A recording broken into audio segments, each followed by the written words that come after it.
আসসালামু আলাইকুম ওয়া রাহমাতুল্লাহি ওয়া বারাকাতুহু।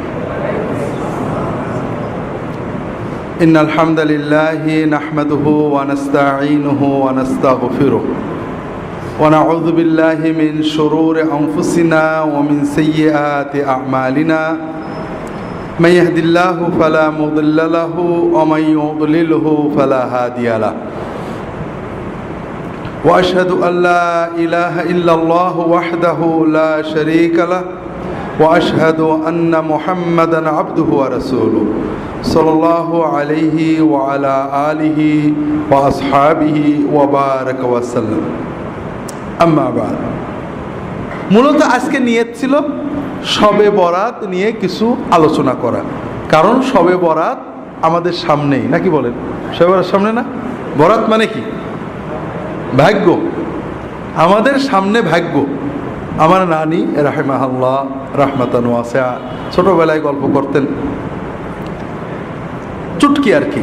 এক কানা অন্ধ ফকির রাস্তা দিয়ে যাচ্ছে, সামনে একটা গর্ত আছে, তো বাচ্চারা পাশে ফকির ফকির বাবা সামনে খানা। আমি আজকে মসজিদে বলছিলাম সামনে খানা, তো ফকির মনে করছে খানা মানে মেজবানি, বলে বাবা বরাত, বাবা বরাত, বাবা ভাগ্যটা আজকে ভালো। এখন ওই বলতে বলতে গর্তের ভিতর পড়ে গেছে বেচারা। আসলে বরাত মানে কি? ভাগ্য। এই ভাগ্য থেকে যত দুর্ভাগ্য। আমরা শবে বরাত সুন্নতের আলোকে, আমরা ঝগড়া দরকার নেই কোন হুজুর কি করেছেন, আলহামদুলিল্লাহ সব হুজুর ভালো। আমরা রাসূলুল্লাহ সাল্লাল্লাহু আলাইহি ওয়াসাল্লাম কি করেছেন, সাহাবীরা কি করেছেন, এটা আমরা যাচাই করার চেষ্টা করি। আপনাদেরকে গত বছরও হয়তো বলছি, মনে নেই, যেহেতু বছরগুলো প্রসঙ্গ আসে আমরা সংক্ষেপে হলেও জানতে হবে। আর আমার একটা বই আছে কোরআন সুন্নাহর আলোকে শবে বরাত, তাহলে আপনারা নিয়ে যাবেন, যেহেতু শবে বরাত সামনে, বইটা নিয়ে যেতে পারেন। এর ভিতরে হাদিস, কোরআন, তাফসির, ফুকাহাদের মতামত সবই আছে। মুখতাসার হলো, প্রথমত আমরা এখানে সুন্নাত শিখতে আসছি, ঠিক না? সুন্নাত নবীজির সব কিছু। নবীজি যেভাবে বসতেন সেভাবে বসা কি? যেভাবে হাঁটতেন সেভাবে হাঁটা কি? যে শব্দ ব্যবহার করতেন সেটা ব্যবহার করাও সুন্নত। শবে বরাত শব্দ নবীজি ব্যবহার করেননি, সাহাবীরা করেননি, তাবেঈনরা করেননি। এটা প্রায় 500 বছর পরে তৈরি হয়েছে। আমরা আজকে কেন্দ্রীয় মসজিদে আলোচনা করছি। রাসূলুল্লাহ সাল্লাল্লাহু আলাইহি ওয়াসাল্লাম যে পরিভাষা ব্যবহার করেছেন সেটা কি? লাইলাতুন নিসফে মিন শাবান, মধ্য শাবানের রাত। আমরা চেষ্টা করব এই সুন্নতটাকে জিন্দা করার। শবে বরাত নাজায়েজ না, শবে বরাত বলা নাজায়েজ না, কিন্তু নিসফে শাবানের রাত বলা, মধ্য শাবানের রাত বলাটা সুন্নত। আমি বললাম কোরআন হাদিসে শবে বরাত বলে কিছু নেই, কারণ শবে বরাত শব্দ নেই। হয়তো আমি একটু পরেই বলবো যে শবে বরাতের রাত্রে আপনারা এই আমল করতে পারেন, আমি আবার শবে বরাত বললাম, তাহলে বোঝা গেল আমার কন্ট্রাডিকশন। একবার বলছি কোরআন হাদিসে নেই, আবার বলছি শবে বরাতে আমল করবেন। আসলে আমরা বলতে যাচ্ছি শবে বরাত পরিভাষাটা ব্যবহার করা কোরআন হাদিসের দিন না। এটা বললে সওয়াব হবে, এটা কোনো দিন না। তবে সমাজে প্রচলন হয়ে গেছে, আমরা অনেক সময় নামাজ বলি, অনেক সময় সালাত বলি, আমরা অনেক সময় রোজা বলি, অনেক সময় সিয়াম বলি। সিয়াম, সালাত এগুলো ইসলামী পরিভাষা। রোজা, নামাজ এগুলো সিয়াম বা সলাতের তর্জমা না, এগুলো আরেকটা পরিভাষা, ফার্সি পরিভাষা, যেটা আমাদের সমাজে আছে। তারপরেও এটার অর্থ আমরা বুঝি সালাত। এটা বলাতে কোনো দোষ নেই। নামাজ বললে, রোজা বললে কোনো দোষ হবে না, কারণ আমরা সবাই বুঝি নামাজ বলতে মুসলমানদের এই সালাত সিস্টেম বোঝানো হচ্ছে। আবার অনেক বিষয় আছে যেটা আরও দূরে, যেমন আমরা অনেক ঝগড়া করি, আমার বিরুদ্ধে সবারই অভিযোগ। আমি মাঝে মাঝে বলি কোরআন হাদিসে পীর বলে কিছু নেই। আবার আরেক জায়গায় বলছি অমুক পীর সাহেব, আমাদের পীর সাহেব এটা বলেছেন। এই দেখো আব্দুল্লাহ জাহাঙ্গীর খালি কন্ট্রাডিক্টরি কথা বলে। একবার বলছে কোরআন হাদিসে পীর বলে কিছু নেই, আর বলছে আমাদের পীর সাহেব এটা বলেছে। বিষয়টা ওরকম না। আপনি কথাটা শেষ পর্যন্ত শুনলে কি আছে বুঝবেন। আমি বলবো কোরআন হাদিসে নামাজ নেই কিন্তু সালাত তো আছে, রোজা নেই কিন্তু সিয়াম আছে। এখানে আরেকটু দূরত্ব আছে। এখানে পীর কথাটা ফার্সি, এটা আরবি হলো শেখ। কোরআন হাদিসে পীরও নেই শেখও নেই, অর্থাৎ ফার্সিটাও নেই আরবিটাও নেই। নামাজের ফার্সি নেই আরবিটা আছে, রোজার ফার্সি নেই আরবিটা আছে, কিন্তু পীরের ফার্সিও নেই আরবিও নেই, কিন্তু আছে। এটার একটা মূল সুন্নত কনসেপশন আছে, সেটা হলো সোহবত, সাহেব, সাথী, সাহচর্য। নেককারদের সাহচর্য কোরআন সুন্নাহ নির্দেশিত একটা ভালো আমল। আপনি মসজিদে নামাজ পড়েন, নেককারদের সাথে মেশেন, এটাও সোহবত। ইমাম সাহেবের সাথে মহব্বত রাখেন, আলেমদের, এটাও সোহবত। আবার নেককার ভালো যারা সত্যি নেককার, আল্লাহর ভয় আছে, আল্লাহ বলেছেন কুনু মা সাদিকিন, যাদের ইমানের সত্য, লা ইলাহা বলাই সত্য, শিরিক করে না, মুহাম্মদ রাসূলুল্লাহ বলাই সত্য, বিদআত করে না, আমানতু বিল্লাহি বলাই সত্য, সুন্নত মতো আমল করে, তাকওয়াই সত্য, বউয়ের সাথে কথা বলাই সত্য, সমাজে মানে যাদের ভিতরে সত্য প্রতিভাত, যাদের কথা আল্লাহ কোরআনে সূরা বাকারায় বলেছেন সাদেকিন কারা, ইমানের সত্য, জিহাদের সত্য, তাকওয়াই সত্য, সালাত কায়েম করে, অর্থ ব্যয় করে, জাকাত দেয়, সবর করে, এই কোয়ালিটিগুলো যাদের ভিতরে আছে, এই ধরনের সাদেকিন মুত্তাকিন মানুষদের সাথে সহবতে যাওয়া, বসা, সময় দেওয়া, এটা আমাদের জন্য খুবই উপকারী। এটাই পরিবর্তন করে পীর মুরিদি সিস্টেম হয়েছিল। এখান থেকে অনেক শিরিক কুফর বেদাত ঢুকেছে। আবার এটার মাধ্যমে দিন প্রচার হয়েছে। একসময় তাতার যুগের পরে মানুষেরা এই জাতীয় সহবতের মাধ্যমেই দিন শিখত। এটার ভালো মন্দ আছে, কিন্তু যেটা আমরা বলতে চাচ্ছিলাম সেটা হলো, একটা হলো কোরআনে ফার্সি নেই আরবি আছে, যেমন নামাজ নেই সালাত আছে, কি বলে রোজা নেই সিয়াম আছে। আর কিছু জিনিস আছে আরবিও নেই ফার্সিও নেই, কিন্তু মাফহুমটা আছে, যেমন পীরও নেই শাইখও নেই, কিন্তু সাহেব আছে। ঠিক শবে বরাতও নেই, লাইলাতুল বারাতও নেই। শবে বরাত কি ফার্সি, আরবি কি লাইলাতুল বারাত। কোরআনে হাদিসে সাহাবীদের কথায় শবে বরাত নেই, মানে ফার্সি নেই, লাইলাতুল বারাতও নেই, কি আছে লাইলাতুল নিসফ মিন শাবান আছে। কাজেই আমরা শবে বরাত বা লাইলাতুল বরাত না বলে যদি নিসফে শাবান, মধ্য শাবানের রাত বলি, ভালো হয় না খারাপ হয়? এখানে একটু ইমানটা নাড়াচাড়া করে দেখেন, আপনি নিজেই বুঝতে পারবেন ইমানের হালতটা কি। আপনি একটা তথ্য জানলেন যে রাসূলুল্লাহ সাল্লাল্লাহু আলাইহি ওয়াসাল্লাম জীবনে লাইলাতুল বারাত শব্দটা বলেননি, কিন্তু নিসফে শাবান শব্দটা বলেছেন, অনেকবারই বলেছেন, অনেকগুলো হাদিস আছে। সাহাবীরা বলেননি, তাবেঈনরা বলেননি। এই পরিভাষাটা 500 বছর পরে জন্ম, এটা বলাই কোনো দোষ নেই। কিন্তু আমি যদি নিসফে শাবানের রাত বলি, মধ্য শাবানের রাত বলি, তাহলে রাসূলুল্লাহ সাল্লাল্লাহু আলাইহি ওয়াসাল্লামের কথা মুখ দিয়ে উচ্চারণ করা হয়। আর বরাতের রাত বলি, শবে বরাত বলি, তাহলে এটা হয় না। এখন আমি কোনটা বলবো? কোনটা বললে আমার ধর্মীয় অনুভূতিটা মানে শক্ত হচ্ছে? এখানে 3 শ্রেণীর মানুষ পাওয়া যাবে। কয় শ্রেণী? এক শ্রেণী বলবে আচ্ছা দেখি চেক করে, সবাই শবে বরাত বলে, আবার শুনছি নবীজি বলেননি, দেখি হাদিসে বা অন্তত সাহাবীদের যুগে শবে বরাত বা আরবি লাইলাতুল বারাতটা পাওয়া যায় কিনা, খুঁজে চেক টেক করে যদি পাই ভালো, নইলে শেষ নিসফে শাবান মেনে নিল। এই লোকটা ভালো কাজ করলো। আর একজন বলল, আব্দুল্লাহ জাহাঙ্গীর বলছেন নেই, আন্দাজ তো আর বলিনি, যাক আমি এখন তো নিসফে শাবান বলবো, মধ্য শাবানের রাত বলবো, শবে বরাত আর বলবো না, মুখ দিয়ে বেরোয় গেলে যাবে। তবে নিসফে শাবান বললে একটু খুশি লাগে, আলহামদুলিল্লাহ আমার একটা সুন্নত শব্দ বললাম। শবে বরাত বেরিয়ে গেলে করে দেবে, অভ্যাস মতো বেরিয়ে গেছে, কি করা যাবে। এই লোকটা হালকা ভালো করলো, আগেরটা বেশি ভালো করলো, চেক করে যাচাই বাছাই করে নিল। এটা আমার উপর পূর্ণ আস্থা রাখলো, এটা ভালো না। সব কথা চেক করে নেওয়া ভালো। তৃতীয় আরেক শ্রেণীর মানুষ, আপনি এই কথাটা, আমি নয়, আপনি কালকে এই কথাটা অনেকের কাছে বলবেন, আরেক শ্রেণীর মানুষ বলবেন, হ্যাঁ এত লোকে বলে কিছু বলে, সব কি নবীর মতো বলতে, এই যে আমরা রোজা বলি, নামাজ বলি, এন বলি, তেন বলি, এই বলি, সেই বলি, সব কি নবীর কায়দায় বলতে হবে নাকি? এইরকম লোক আছে না নেই? হয়তো আমাদের এখানেও তো একজন এরকম চিন্তা করছেন। ভাইরা, আপনি কাকে ধাক্কা মারলেন? আব্দুল্লাহ জাহাঙ্গীরকে। আপনি কোন জিনিসটাকে অচল বলে, মানব না বলে অবজ্ঞা ভরে ফেলে দিলেন? সেটা কি? নবীজি সাল্লাল্লাহু আলাইহি ওয়াসাল্লামের একটা শব্দ, তার একটা সুন্নাত। তাহলে আপনার ঈমান, আপনি একটু ঘষা মাজা করে দেখেন, আপনি কি কাম করলেন?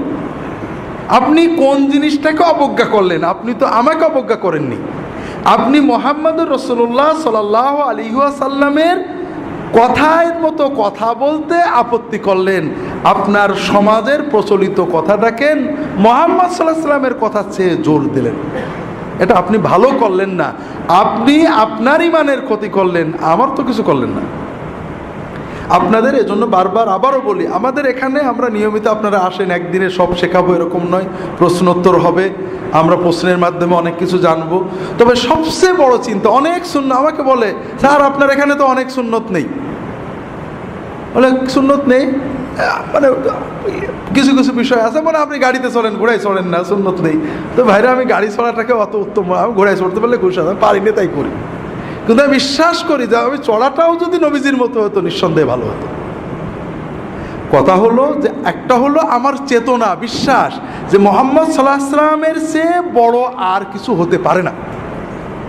আমি পারি না, আপনাদের বলছি, আমি 1981 সালে সৌদি আরবে গেছি। ও দেশে তেলটা প্রথম তেল নিয়ে যেতাম, সরিষার তেল, নারকেলের তেল, ডিব্বা টিব্বা ভরে নিয়ে যেতাম। তেল তখন এত পাওয়া যেত না, খুব ঝামেলা হতো। আমি তেল মাখার অভ্যাসটা নষ্ট হয়ে গেল, আমি এখন মাথায় তেল মাখতে পারি না।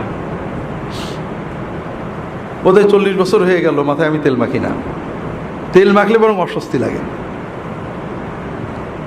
তো এই কথাটা আমি বলছি আমার এক ছোট ভাইকে, মৌলানা ইদ্রিস রাহিমাহুল্লাহ, মারা গেছে, আপনারা জানেন কত হয়েছে। বলতো, ভাই রাসূলুল্লাহ সাল্লাল্লাহু আলাইহি ওয়াসাল্লাম কিন্তু তেল মাখতেন, আমি কি করব? উনি মাখতেন, ছিল আমার না মাখাটাই ভালো, এটা বলবো? তাহলে বোঝা যায় আমার ইমানে গড়বড়ি আছে। আমি বললাম যে নিঃসন্দেহে তেল মাখা ভালো, আমি যে মাখতে পারি না, অস্বস্তি লাগে, এটা আমার খারাপ। রাসূলুল্লাহ সাল্লাল্লাহু আলাইহি ওয়াসাল্লাম যেটা করেছে নিঃসন্দেহে সেটা। দুনিয়ার কাজে, জাগতিক কাজে, প্রতিটি ব্যাপারে রাসূলুল্লাহ সাল্লাল্লাহু আলাইহি ওয়াসাল্লামের সুন্নত, কোনটা নফল সুন্নত, কোনটা আদাতি সুন্নত, কোনটা মুস্তাহাব সুন্নত, কোনটা ওয়াজিব সুন্নত, বিভিন্ন রকম হতে পারে, কিন্তু তার চেয়ে ভালো আর কিছু হতে পারে না। আমি চুলগুলো ছোট করে রাখছি। আমি চুল কি টুপি পাগড়ি পরে জামে মসজিদে যাই, কখন খুলবো মাথায় খুব গরম লাগে, কখন খুলবো কখন, টুপি পরে ফুটো ফুটোওয়ালা, ভারী টুপি পরলে সুন্দর, টুপি পরলে মাথা গরম হয়ে যায়। চুল তো বড় বেশি রাখতে পারি না, রাখলে আবার কাটতে হয়। এখন আমি কি এই ছোট চুল রাখাটাকে যুক্তি তর্ক দিয়ে উত্তম বলবো? একজন লোক ভাবরি রেখেছে, লম্বা চুল রেখেছে, ঘাড় বন্ধ চলে গেছে, কি বিরক্তিকর। আরে নবীজি করেছেন, সেই যুগে অন্যরকম ছিল, আমি কোনটা করবো বলেন তো? আমি ইয়াকিন করে বলবো, নবীর সাথে যতটুকু মিল আছে ওটা নিঃসন্দেহে ভালো, কিয়ামত পর্যন্ত সবার জন্য ভালো। আমি করতে পারছি না সেটা ভিন্ন কথা, আমি পালন করতে পারছি না, এটা আমি একটা অসুবিধার জন্য পারছি না, কিন্তু আমি উত্তম মনে করব, ভালো মনে করব কোন জিনিসটাকে, যেটা রাসূল সহিভাবে প্রমাণিত। এখানে আর কোনো ব্যাখ্যা দিতে আমরা যাব না, সন্দেহাতীতভাবে ওইটাই ভালো। আমি রাখতে পারছি না ভিন্ন কথা, আমি আমার ওজোর আছে, এটা নফল সুন্নত, মুস্তাহাব সুন্নত, আদাতি সুন্নত, অর্থাৎ জাগতিক সুন্নত। রাসূলুল্লাহ সাল্লাল্লাহু আলাইহি ওয়াসাল্লাম তাকিদ দেননি, নির্দেশ দেননি, অথবা গুরুত্ব দেননি, তিনি করেছেন, এটা না করলে গুনাহ হবে না। কিন্তু আমি যত যুক্তি তর্কই দিই, এমন জায়গায় যেন না যাই যে নবীজিরটা ছোট হয়ে করে ফেলার কায়দায় চলে যায়। এটা হলো সবচেয়ে ভয়ঙ্কর কথা। আমরা কি করি, দুই গ্রুপই একই রকম। কিছু মানুষ আমরা বলি নবীজি করেননি, তাতেই কাজেই বেদাত। নবীজি করেননি বলেই বেদাত হয় না, নবীজি করেননি কাজে ওটা দিন না, ওটা সুন্নত না। সুন্নতকে দিন মনে করাই, নবীজি করেননি সেটাকে দিন মনে করা বেদাত। আবার আরেক গ্রুপ নবীজি করেননি কাজেই জায়েজ, এইটা প্রমাণ করতে যে নবীর সুন্নতকে ছোট মনে করেন, এখানে আমাদের ইমানের সাথে সাংঘর্ষিক হয়ে গেল। কাজে প্রতি ক্ষেত্রে আপনারা যেটা সবসময় লক্ষ্য রাখবেন, রাসূলুল্লাহ সাল্লাল্লাহু আলাইহি ওয়াসাল্লাম থেকে কোনো সুন্নত, সেটা ফরজ সুন্নত, মুস্তাহাব সুন্নত, নফল সুন্নত, যাই হোক না কেন, যেটা বর্ণিত হবে তার বিপরীতে আপনার যুক্তি দেবেন না। আপনি যদি জানেন যে এটা সুন্নত, আলহামদুলিল্লাহ ভাই নবীর সুন্নত উত্তম, আমি পারছি না, দোয়া করেন যেন পারি। আর যদি না জানা থাকে তা কি করবেন, আমি দেখব, কিন্তু নবীজির সুন্নতের বিপরীতে কোনো জিনিসকে আনবেন না, কোনো ক্ষেত্রেই না। তো যাই হোক, প্রথম যে বিষয়টা আমরা আলোচনা করলাম যে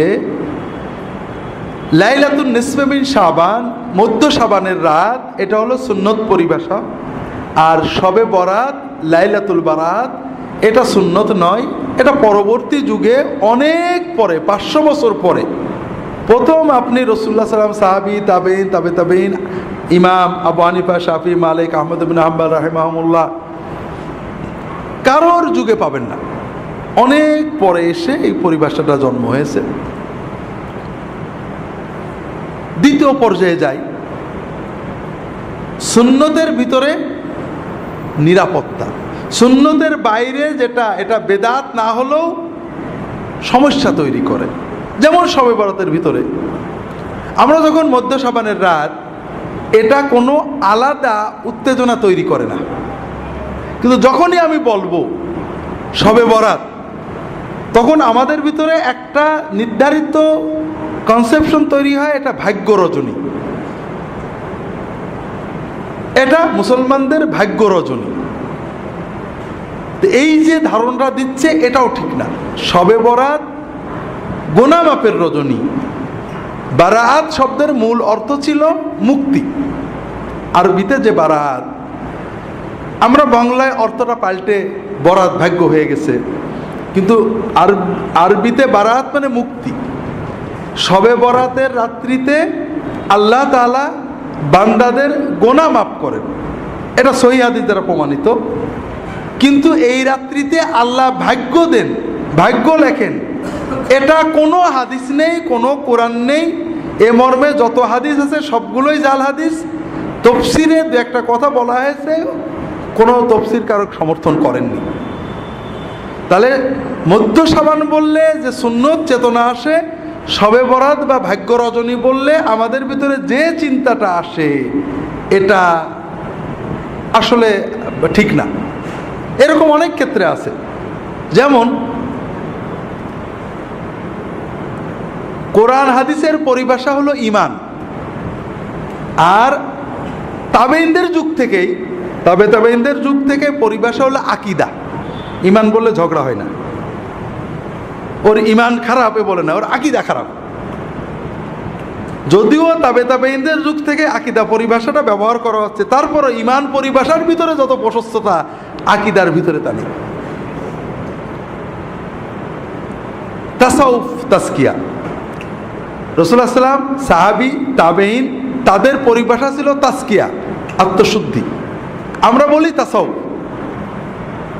তাসকিয়া শব্দের ভিতরে যত প্রশস্ততা, উদারতা, সুন্নাহমুখিতা আছে, তাসাউফ বললে মনে হয় ভিন্ন কোনো একটা বোধহয় শাস্ত্র, এরকম মনে হয়।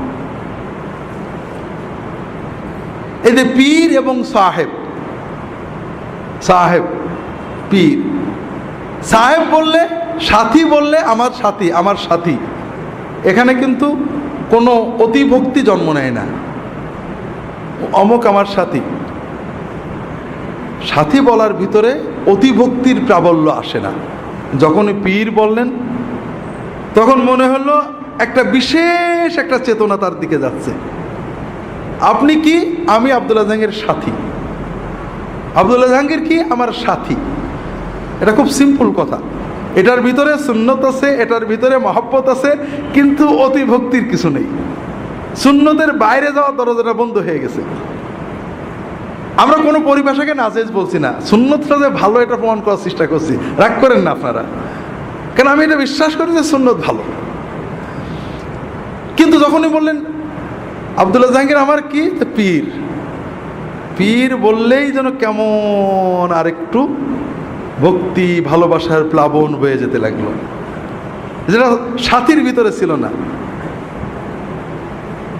আমি ওনার কি মুরিদ, মুরিদ বলার সঙ্গে সঙ্গেই আপনি মুরিদ কার? আমার। মুরিদ মানে কি?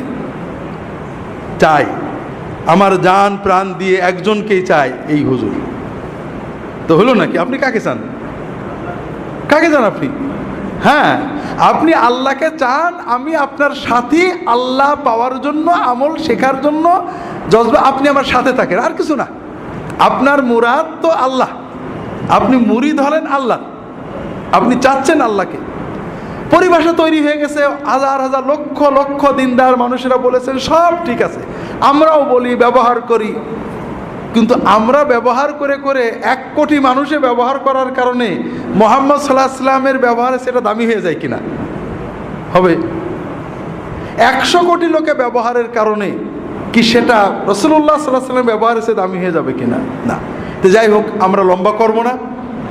শবে বরাতের আমল, শবে বরাতের 3টে বিষয় বোঝেন। একটা হলো শবে বরাতের রাত্রিতে, অর্থাৎ আবারও বলছি, শবে বরাত বলছি, আপনারা রাগ করেন না, নিসফে শাবানের রাত্রিতে, মধ্য শাবানের রাত্রিতে আল্লাহ তাআলা বান্দাদের গুনাহ মাফ করেন। এটা সহিহ হাদিস।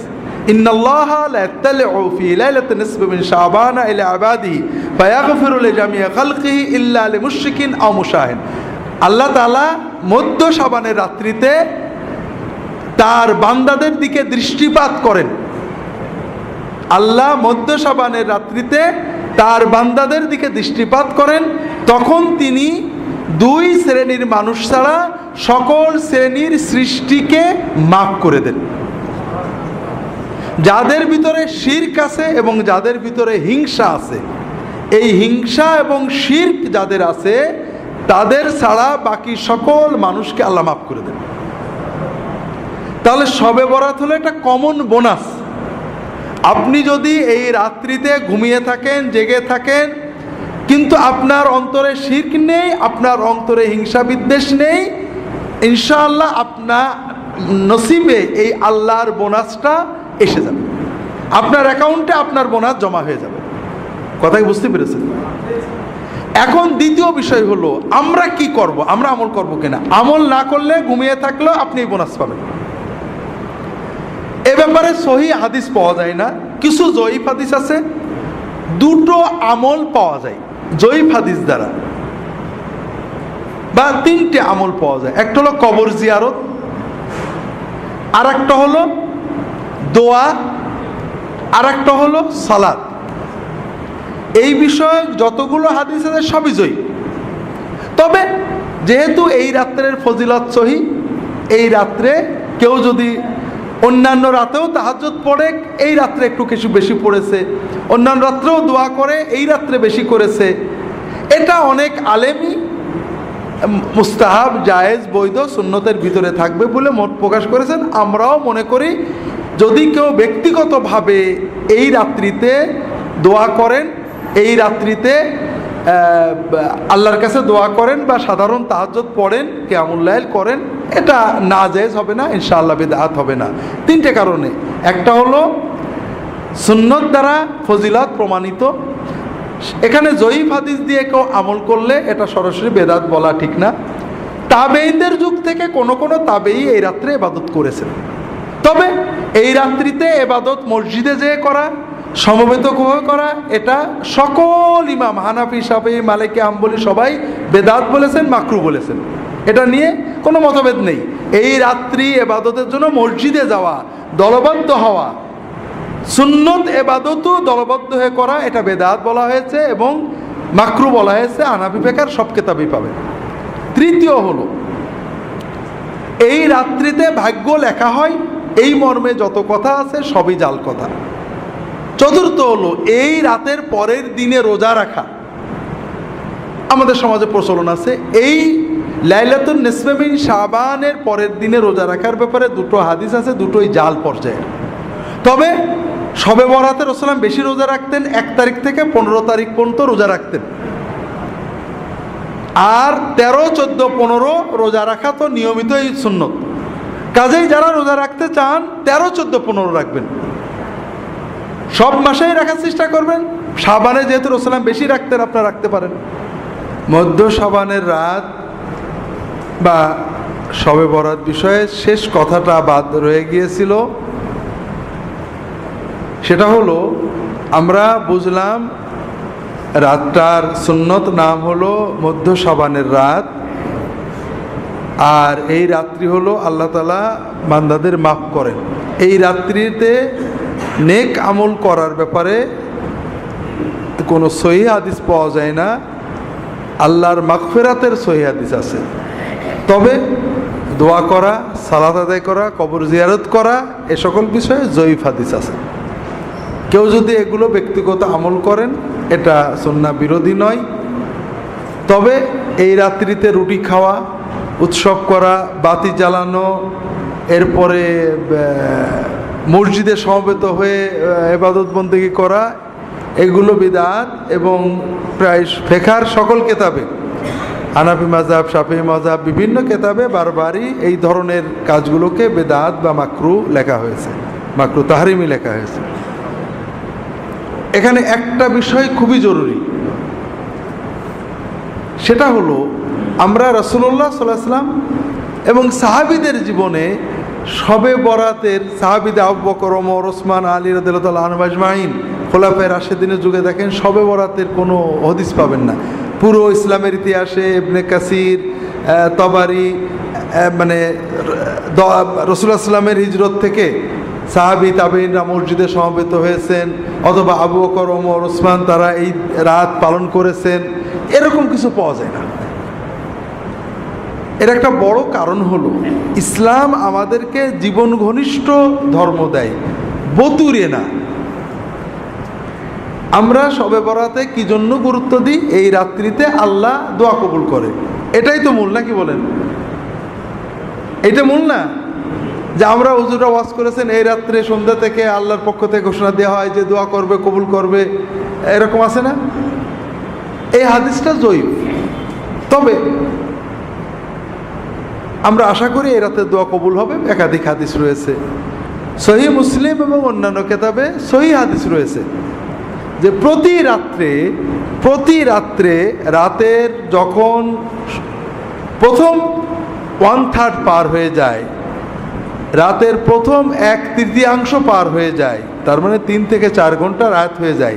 বর্তমান সময়ে আমাদের সন্ধ্যায় 7টায় ফজরের আজান হয়, ফজরের নামাজই হয় 5টায়, 4টায় ফিরে আজান, 3টে, এই 7টা, 8টা, 9টা, 10টা, 11টা, 12টা, 1টা, 2টো, 3টে, 4টে, 9 ঘন্টার রাত।